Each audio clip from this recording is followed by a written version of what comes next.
गुरु प्यारी साध संगत जी, राधा स्वामी। प्यारी साध संगत जी, पिछले सत्संग में हमने जाना था कि हमारा चुप रहना क्यों आवश्यक है और हमें शब्दों से मुक्त होने की आवश्यकता क्यों है।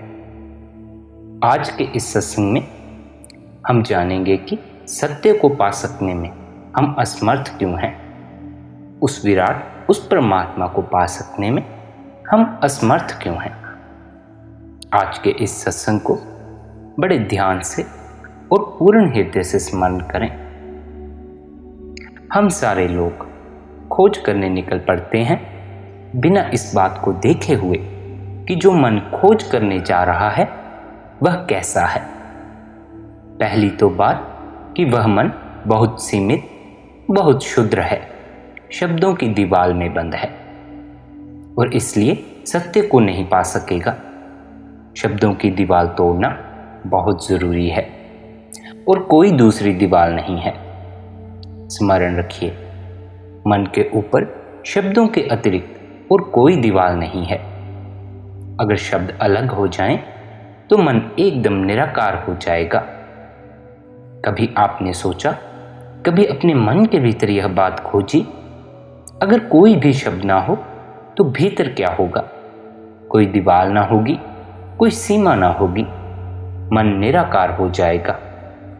कहीं किसी किनारे पर भी फिर मन को बांधने वाली कोई चीज ना होगी। शब्द बांध रहे हैं, जितना ज्यादा शब्द बांध लेते हैं उतना ही मन छोटा होता जाता है। जितने शब्द छूट जाते हैं उतना ही मन बड़ा हो जाता है। इसलिए यह याद रखें कि हमें शब्दों को विदा करना है। पहली बात जो आपसे कही गई वह यह है कि शब्द दीवार हैं, कारागृह हैं, यह बोध होना चाहिए। दूसरी बात, इन शब्दों को विदा करना है तो संग्रह करना बंद कर देना चाहिए। लेकिन हम तो सुबह से सांझ तक शब्दों का संग्रह करते हैं।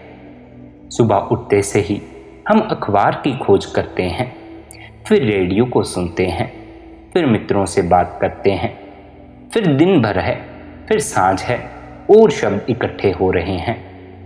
और कभी हम इस बात का ख्याल नहीं रखते कि ये शब्द इकट्ठे करके आखिर हम करेंगे क्या। ये सारे शब्द इकट्ठे हो जाएंगे, काम के, बेकाम के, अर्थ के, अनर्थ के, सब इकट्ठे हो जाएंगे। फिर मन उनसे क्या करेगा।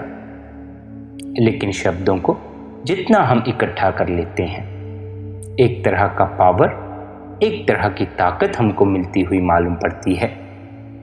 क्योंकि जो आदमी शब्दों के साथ खेलने में जितना कुशल हो जाता है वह आदमी उतना ही लोगों पर प्रभावी हो जाता है, लोगों के ऊपर प्रभाव हो जाता है उस आदमी का।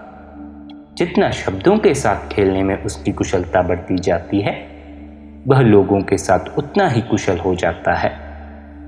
जितना शब्दों में कमजोर होता है उतनी उसकी लोगों के साथ जीवन कुशलता कम हो जाती है। शब्द कुशलता बढ़ाते हुए मालूम पड़ते हैं, यह बात सच है। शब्द निश्चित ही कुशलता बढ़ाते हैं, जीवन के व्यवहार में एक कुशलता पैदा करते हैं। लेकिन शब्द भीतर इकट्ठे होते जाते हैं और विचार इकट्ठे होते जाते हैं। भीतर धूल इकट्ठी होती जाती है, कचरा इकट्ठा होता जाता है और वे सब इतने ज्यादा भीतर इकट्ठे हो जाते हैं कि उनमें बंद मन फिर किसी तरह की उड़ान लेने में समर्थ नहीं रह जाता। शब्दों का व्यवहार करें। शब्दों की कुशलता उपयोगी है, लेकिन शब्दों के गुलाम ना बन जाएं। कोई शब्द आपको पकड़ने वाला ना हो जाए। शब्द आपके हाथ के साधन हो, शब्द जीवन के साध्य न बन जाएं। इसका स्मरण रहे। शब्द जीवन के लिए, बोलने के लिए, संबंधित होने के लिए जरूरी हैं, लेकिन शब्द भीतर जंजीर नहीं बन जाने चाहिए। यह अगर निरंतर स्मरण हो तो हम व्यर्थ के शब्द भी इकट्ठे नहीं करेंगे और जिन शब्दों को इकट्ठा करेंगे उनको भी हम अपनी जंजीरें न बनने देंगे। वे हमारे प्राणों के ऊपर पत्थर बनकर नहीं बैठ जाएंगे। हम उन्हें कहीं भी किसी भी क्षण हटा दे सकते हैं। उनके साथ हमारा कोई मोह, कोई लगाव पैदा नहीं हो जाएगा। लेकिन अभी तो अगर हम एक शब्द भी आपको हटाने को कहें तो इतना मोह और इतना लगाव मालूम होगा कि उसे कैसे हटा सकें। अगर मैं आपसे कहूं कि आप इतनी हिम्मत करें कि मैं हिंदू या मुसलमान शब्द को अपने मन से हटा दें, तो आप कहेंगे कि यह कैसे हो सकता है, क्योंकि इस शब्द को हटा देंगे तो फिर मैं क्या रह जाऊंगा। वह हिंदू होना जैसे हमारी संपत्ति और हमारी आत्मा है, जैसे उसे हम हटा नहीं सकते। हम मुसलमान होने को नहीं हटा सकते। वह शब्द हमारे प्राणों पर बैठा है। शब्द अगर इस भांति मन को पकड़ते हों तो गुलामी पैदा होती है। इसलिए शब्दों के साथ मोह नहीं होना चाहिए, उनका उपयोग होना चाहिए। जैसे आदमी वस्त्रों का उपयोग करता है, शब्द वस्त्र से ज्यादा नहीं होने चाहिए। उनके साथ कोई मोह, कोई लगाव, कोई आसक्ति, उनके साथ प्राणों का कोई गहरा संबंध बनाना एक गुलामी को निर्मित करना है। और जब यह गुलामी निर्मित हो जाए तो फिर हम अपने ही हाथ से पैदा किए हुए जाल में फंस जाते हैं, जिसके बाहर निकलना कठिन हो जाता है। हमें इस बात का स्मरण रखना जरूरी है कि शब्द आते हैं और जाते हैं, इनके साथ कोई प्राणों का संबंध बांध लेना ठीक नहीं।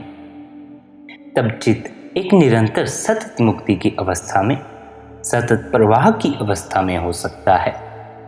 उत्तर पकड़ लिए जाते हैं, फिर उन उत्तरों के लिए हम मोहविष्ट हो जाते हैं कि यह सत्य होना चाहिए। सत्य को बिना जाने मोहाविष्ट हो जाना कि यही सत्य होना चाहिए बहुत खतरनाक है, एक तरह की गुलामी है। हमें चित्त की स्वतंत्रता चाहिए, तभी तो चित्त शांत हो सकेगा, नहीं तो कभी भी शांत ना हो सकेगा। गुलाम चित्त कैसे शांत हो सकता है? गुलाम चित्त कमजोर चित्त है। यह स्मरण, यह प्रतीति, यह बोध की शब्द जो मैं इकट्ठा कर रहा हूं, वे मेरी गुलामी तो नहीं बन रहे हैं। यह निरंतर अगर ख्याल हो तो कोई कारण नहीं है कि कोई शब्द हमारी गुलामी बन जाए और कोई शब्द बाधा बन जाए। आपने देखा होगा, अगर हम किसी से कुछ बात करते हैं और विवाद करते हैं तो विवाद सत्य के लिए नहीं होता, हर बार शब्दों के लिए होता है।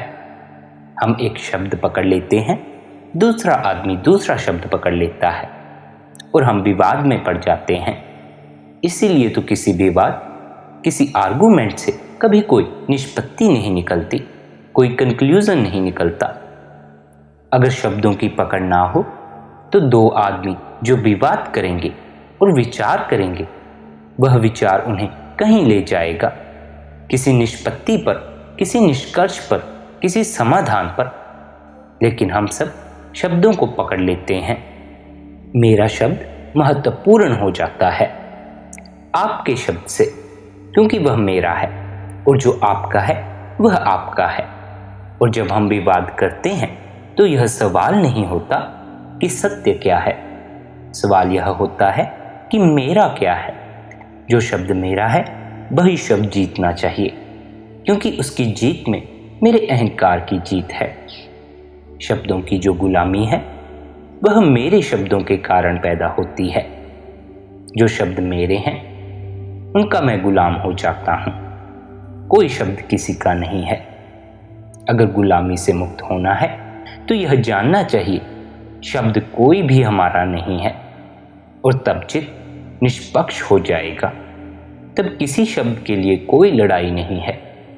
तब हम किसी भी शब्द के लिए निष्पक्ष विचार करने को तैयार हैं, उत्सुक हैं, खोज के लिए तैयार हैं। तो शायद इस दुनिया में फिर कोई विवाद ना हो, अगर लोग शब्दों के साथ मेरे होने का मोह छोड़ें। कौन सा शब्द आपका है, सिवाय इसके कि एक शब्द बचपन से आपके कान में बार बार दोहराया गया है, और आपका उसमें क्या है? कौन सा शब्द कौन सा सिद्धांत आपका है, कौन सा विचार आपका है। कोई भी तो आपका नहीं है। कोई भी विचार आपके मन में बार बार दोहरा दिया जाए तो आपको लगने लगेगा कि वह मेरा विचार है। जो लोग बहुत कुशल होते हैं दूसरे लोगों को समझाने में, जीतने में, वे हमेशा एक तरकीब का उपयोग करते हैं। दुनिया में जो बड़े नेता हैं वे जनता को यह विश्वास दिलाया करते हैं कि आप जो कहते हो वही हम कह रहे हैं, जो आपकी मर्जी वही हमारा विचार है। और लोग ऐसी मूर्खतापूर्ण बातों के लिए भी राजी हो जाते हैं जिनका कोई हिसाब नहीं। एक दफा उन्हें विश्वास आ जाए कि वह विचार उनका है, मेरा है, बस फिर कुछ भी करवाया जा सकता है। वह जो मेरा है वह बहुत बलवान है और यह मेरे का भाव ही मन को पकड़ लेता है। यह जो शब्द और विचारों की सारी गुलामी है यह मेरे की वजह से पैदा हुई है। इसको अगर तोड़ना है तो एक बात जान लेनी है, कोई शब्द मेरा नहीं है, कोई विचार मेरा नहीं है। सब विचार उधार हैं और सब विचार किसी खास तरह के प्रोपेगेंडा का परिणाम है। मैं हिंदू घर में पैदा हुआ हूं तो हिंदू प्रोपेगेंडा के भीतर पला हूं। बचपन से जो प्रोपेगेंडा है, प्रचार है, उसका परिणाम है कि हमें लगता है यह शब्द मेरे हैं, यह मेरा धर्म है, यह मेरा देश, मेरी जाति है। मगर वे शब्द हमारे नहीं हैं, यहाँ कुछ भी हमारा नहीं है। पर हम इन शब्दों के साथ चिपट जाते हैं और फिर गुलामी खड़ी हो जाती है। आज तक हम बच्चों के मन गुलाम बनाते रहे हैं। एक अच्छी दुनिया पैदा नहीं हो सकी क्योंकि माँ बाप ने निरंतर यह कोशिश की है कि जिस गुलामी में वे कैद हैं उनका बच्चा उस गुलामी के बाहर ना हो जाए, वह भी उसी कारागृह में बड़ा हो। हर माँ बाप की यह ख्वाहिश रही है आज तक कि जिस गुलामी में वे हैं बच्चा उस गुलामी के बाहर ना हो जाए।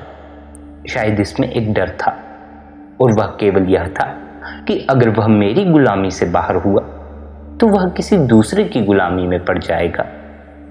अगर वह हिंदू घेरे के बाहर हुआ तो पता नहीं मुसलमान ना हो जाए, ईसाई ना हो जाए। इसके पहले कि वह ईसाई या मुसलमान हो उसे हिंदू बना देना जरूरी है।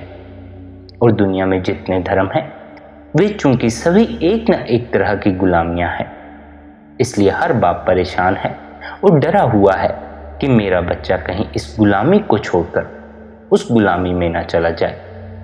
क्योंकि अपनी गुलामी फिर भी अपनी है, पराई तो अपनी नहीं है, अपनी अकेली नहीं है, बाप दादाओं से हजारों वर्षों से है, परंपरागत है। जो अपनी है वह गुलामी हो तो भी अच्छी मालूम पड़ती है। इस वजह से आज तक दुनिया में स्वतंत्र मन पैदा ना हो सका। इस वजह से अब तक हम स्वतंत्र मनुष्य को जन्म ना दे पाए और गुलाम मनुष्य की जो तकलीफें हैं वे हम सबको झेलनी पड़ रही हैं और हम झेलते रहेंगे। लेकिन क्या यह हमेशा ही चलाया जाएगा? क्या कोई रास्ता नहीं खोजना है कि बदलाहट हो सके?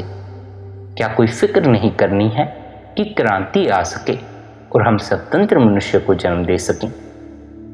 लेकिन आप अपने बच्चों के लिए स्वतंत्रता के मार्गदर्शिता तभी हो सकेंगे जब आप स्वतंत्र हो जाएंगे। और स्वतंत्र होने के लिए पहली बात यह जरूरी है कि अपने मन से यह ख्याल अलग कर दें कि कोई विचार मेरा है, यह मेरे का ख्याल टूट जाए और आप पाएंगे आप एकदम निष्पक्ष हो गए, एकदम मुक्त हो गए। सारी जंजीरें जैसे टूट गई हों, सारे पक्ष गिर गए हों। और अगर आप अपने बच्चों को भी इस निष्पक्ष चित्तता में विकसित कर सकें और उन्हें समझा सकें कि जो तुमने नहीं जाना है वह तुम्हारा नहीं है, चाहे मैं कहूं, चाहे कोई भी कहे, चाहे हजारों साल की परंपरा कहे, लेकिन तुम किसी शब्द के और सिद्धांत के गुलाम मत हो जाना। तुम खोजना, तुम खुद खोज करना। अपने मन को ताज़ा रखना हमेशा खोजने के लिए, तो शायद बच्चे आने वाली दुनिया में एक स्वतंत्र मनुष्य की जाति को जन्म देने में समर्थ हो जाएं।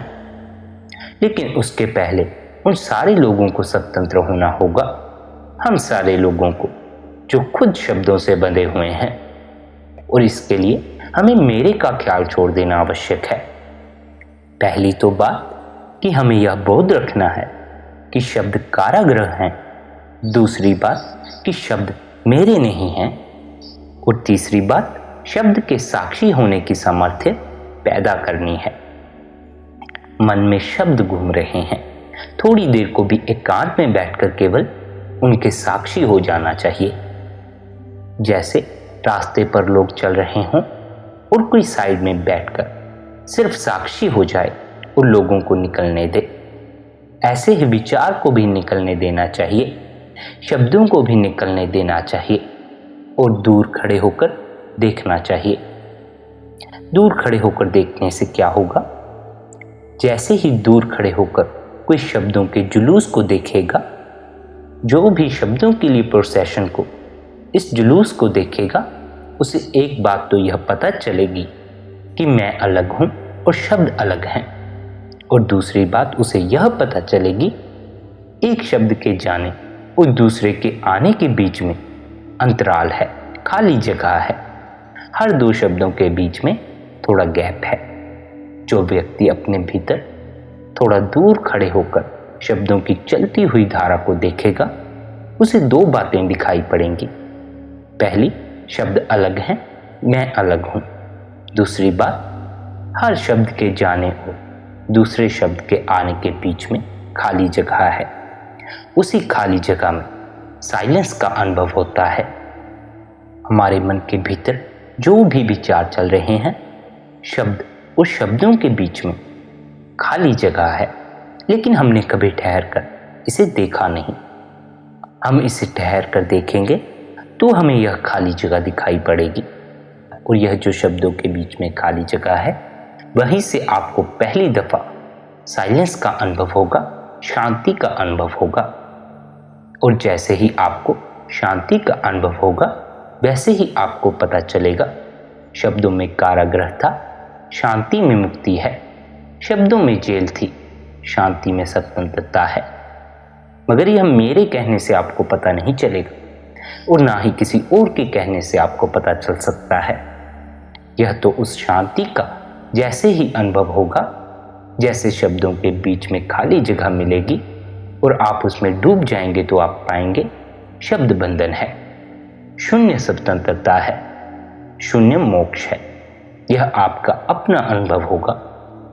आपके किए से आपके भीतर में यह अनुभव उतरेगा, इसलिए करनी भी बहुत जरूरी है। और एक बार भी अगर इस शांति का एहसास शुरू हो जाए तो कोई भी आदमी शब्दों से भरा ना रहना चाहेगा। जो 3 मुख्य सूत्र आपको ख्याल में रखने हैं, उनमें पहला तो यह है कि शब्द कारागृह है, इसका अनुभव आपको हो जाना चाहिए। दूसरा सूत्र, शब्द आपके नहीं है, यानी शब्द मेरे नहीं है, मेरे का भाव उनमें नहीं होना चाहिए। तीसरी बात, शब्दों के बीच में खाली जगह है, इसका अनुभव करना भी आपके लिए बड़ा आवश्यक है। यह तीसरी बात सर्वाधिक महत्वपूर्ण है। पहली 2 बातें, पहले 2 सूत्र केवल और केवल भूमिका है।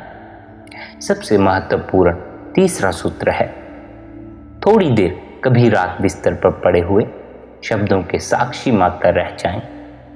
मन में चल रही शब्दों की धाराएं चुपचाप आंख बंद करके अंधेरे में उनको देखते रहें।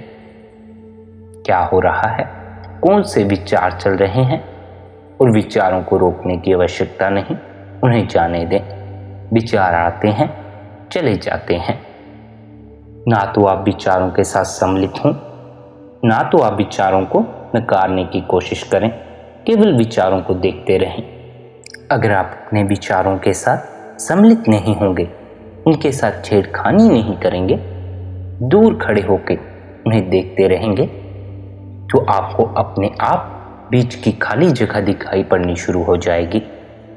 और रोज रोज जितना यह साक्षी होने का क्रम गहरा होगा, खाली जगह बड़ी होती जाएगी। जैसे जैसे आप अपने भीतर देखने में समर्थ होते जाएंगे, उतने उतने बड़े गैप, उतनी उतनी खाली जगह पैदा हो जाएगी। एक क्षण आएगा, शब्द नहीं होगा, फिर शब्द आएगा, धीरे धीरे कई क्षण बीत जाएंगे, शब्द नहीं होगा। धीरे धीरे वक्त आएगा, घड़ियां बीत जाएंगी और आपके भीतर कोई शब्द नहीं होगा। और जब शब्द नहीं होगा तो कौन होगा, क्या होगा, यह भी जान लेना आवश्यक है। जब शब्द नहीं होंगे तो मन की सारी शुद्धता टूट जाएगी, सारी दीवारें टूट जाएंगी।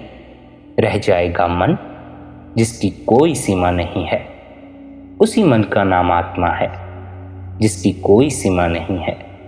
रह जाएगा मन जिस पर कोई दीवार नहीं है। उसी मन का नाम परमात्मा है जिसकी कोई दीवार नहीं है।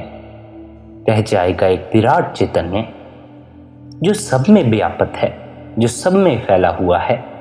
उसकी जो प्रतीति है वही आनंद है, वही सत्य है और वही अमृत है।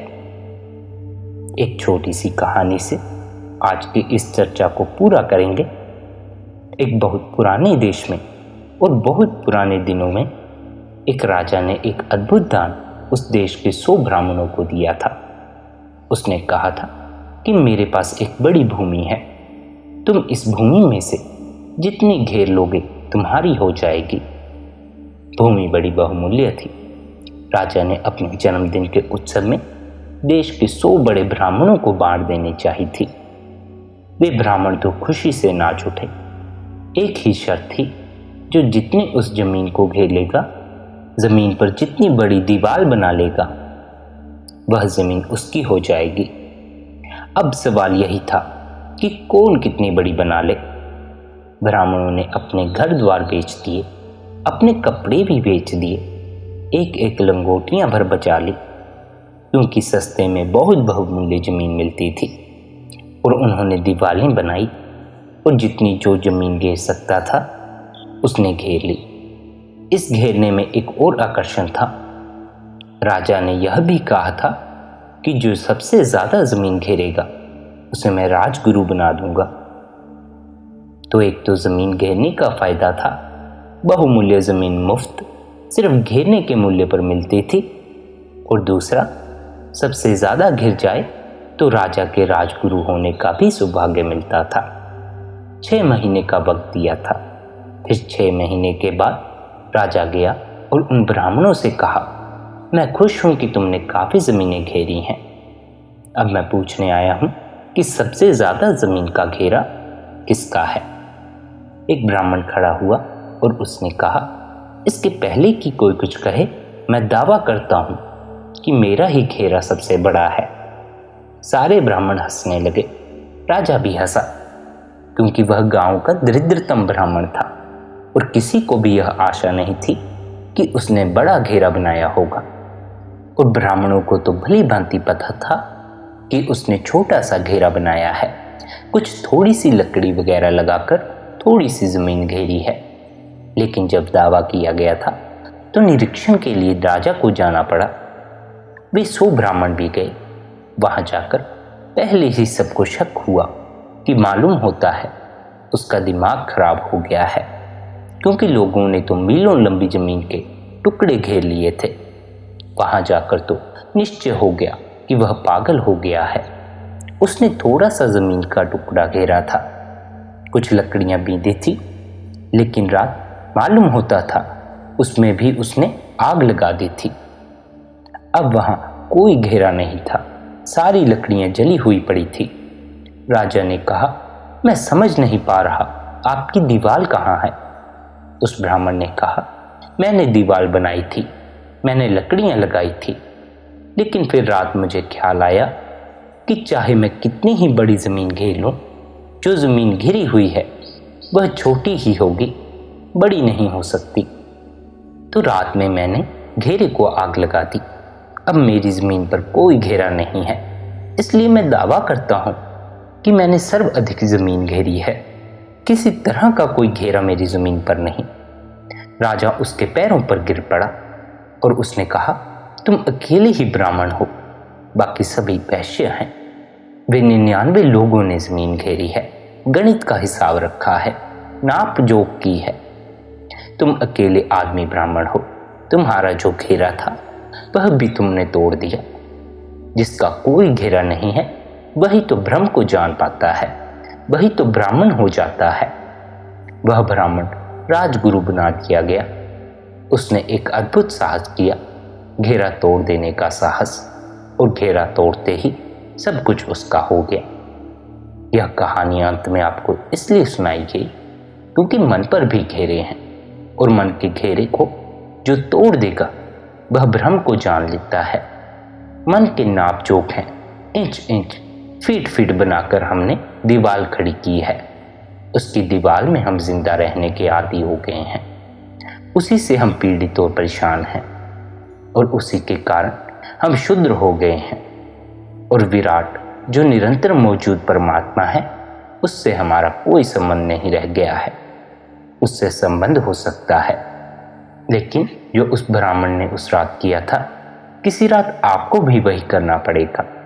उसने जो घेरा बनाया था उसे आग लगा दी थी।